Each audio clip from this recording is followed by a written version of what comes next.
Saya ucapkan terima kasih kepada semua yang datang.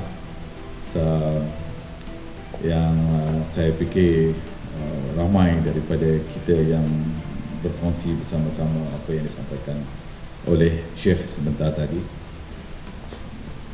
Can you get some of the points at least? Actually, I was alluding some of the points on the. We are very thankful to you for being with us tonight. In fact, you all shared with me for a very important point here. That is, we all really spiritually enjoy our Shaykh presentation tonight. Not only from the Muslims community, but also from others as well. So I would like to take this opportunity on behalf of the, not only from the state government, but also the people of Perak.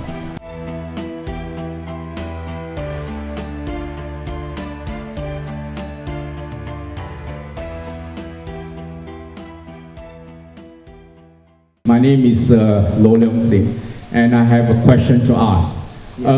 It is very enlightened to hear that Islam gives equality to the women and the male alike.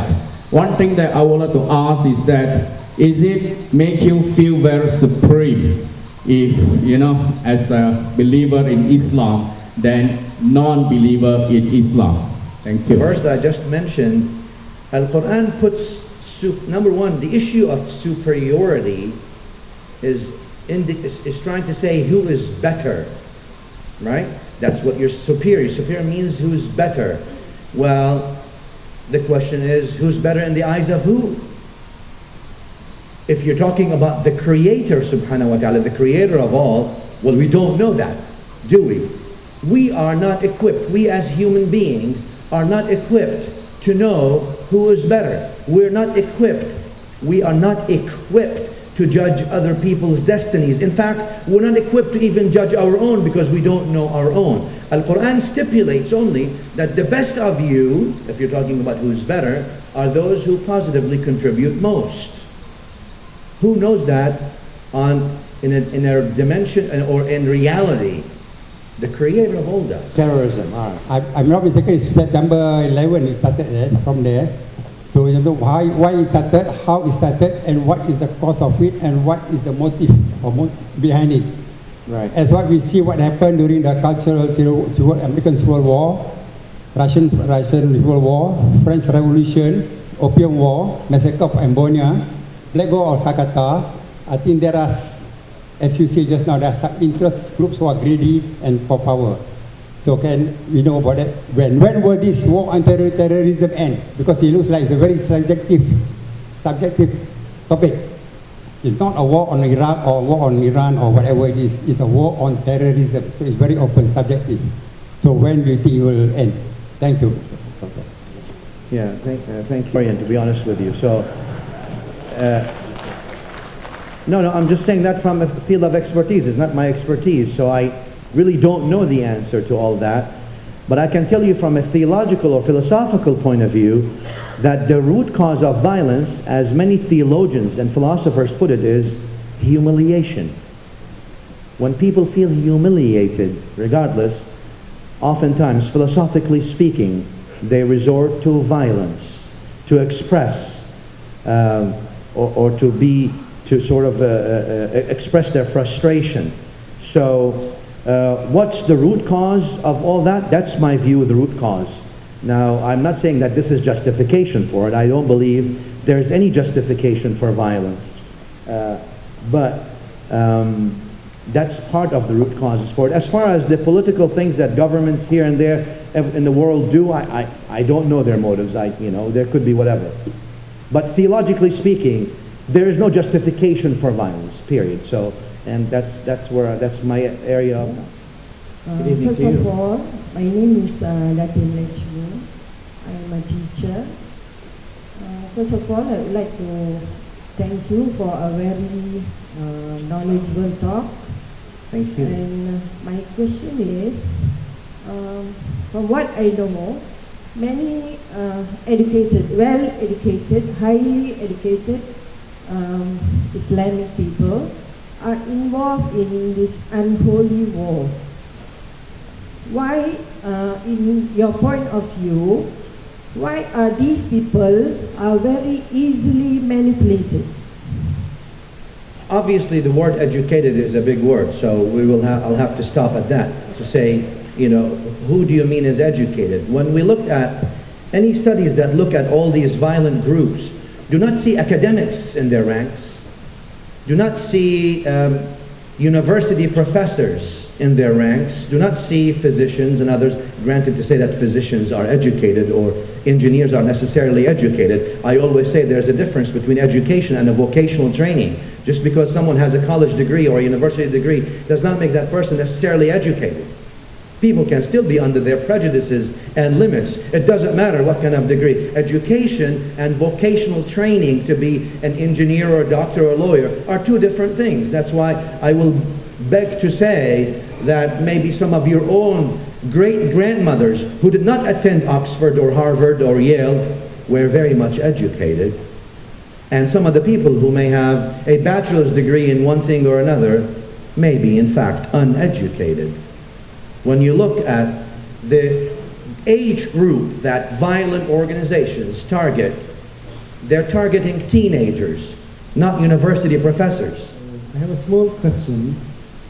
Yes, we know the differences among the people, and you really mentioned the brief information about Islam.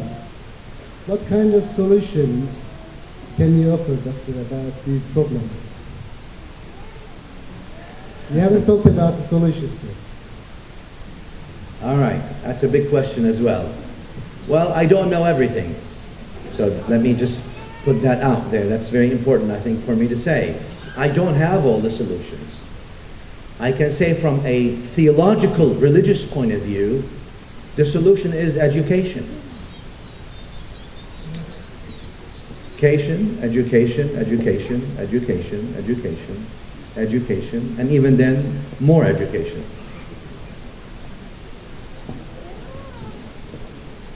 No matter the cost, the most important asset any nation has is its educated individuals. That's the most important asset. It's much more important. It's much more important than gold or diamond or even tin, that I know tin exists here in the good state of Perak. May Allah bless it and make it more prosperous. But its people are diamonds. In fact, the people of Perak are more expensive and more valuable than diamond, not just tin. The reason for that is because that's what's more important. Why did Allah say, وَلَقَدْ كَرَّمْنَا بَنِي آدَمَ? Did not say, وَلَقَدْ كَرَّمْنَا الْحَدِيدِ. Did not لَقَدْ كَرَّمْنَا الذَّهَبَ الْفِضَّةِ, gold, silver, all these things. These things are سَخَّرَ لَكُمْ. He gave you. The Creator gave you gold, gave you silver, gave you all these things. Don't worry about them. But you are the one that's honored. Islam looks at humanity. The human being is the honored person. That's why I say that's the investment ought to be in human character building, human education. That's where the investment is. Like I said, no matter how expensive and costly it is, if you think education is expensive, try ignorance. Good evening, Doctor. Good evening to you, sir. It was a very enlightening talk. Well, thank you, sir. From your talk, I come to understand one thing very beautifully you put it, that a person, the religion, any religion for the matter, should convert themselves from being a receiver to become a contributor towards the society and the world at large. In the Malaysian context, where we have multi-ethnic people living in this country, and Islam being the majority in this country, what is your advice to be a contributor from where we are and what we are practicing towards the religion and the country? Thank you. Obviously, like I said, faith is a matter of personal conviction. It's a matter of personal conviction. But what faith systems all assuming, I assume, because I'm not an expert on every faith system there, but I've read a few on most world religions, a few books on most world religions today. I saw a component of compassion, mercy, and positive contribution in all of them. Great. We need to focus on shared values then. Whether it's a majority or a minority, what makes people better, according to the Quranic understanding, to say the least, is who contributes positively most, who moves from the state of self-full or full of self or selfishness to the state of selflessness, from selfishness to selflessness. I think that's a transition that we all need to make. That means genuinely care about the other. And I think with that, in Islam, I believe, obviously, the Creator subhanahu wa ta'ala, Allah subhanahu wa ta'ala will reward you tremendously for being kind to everything and anything and all people. In fact, we have in our tradition, in the Islamic tradition, obviously, as you know, the authentic hadith, Sahih Bukhari and Muslim, about a dog that the Creator of all granted His grace to a man by allowing him to go to paradise everlastingly for simply giving a thirsty dog a drink of water. Not a human being, a dog. So that's basically how it's viewed. So how do we move to more engagement rather than suspicion? Shared values.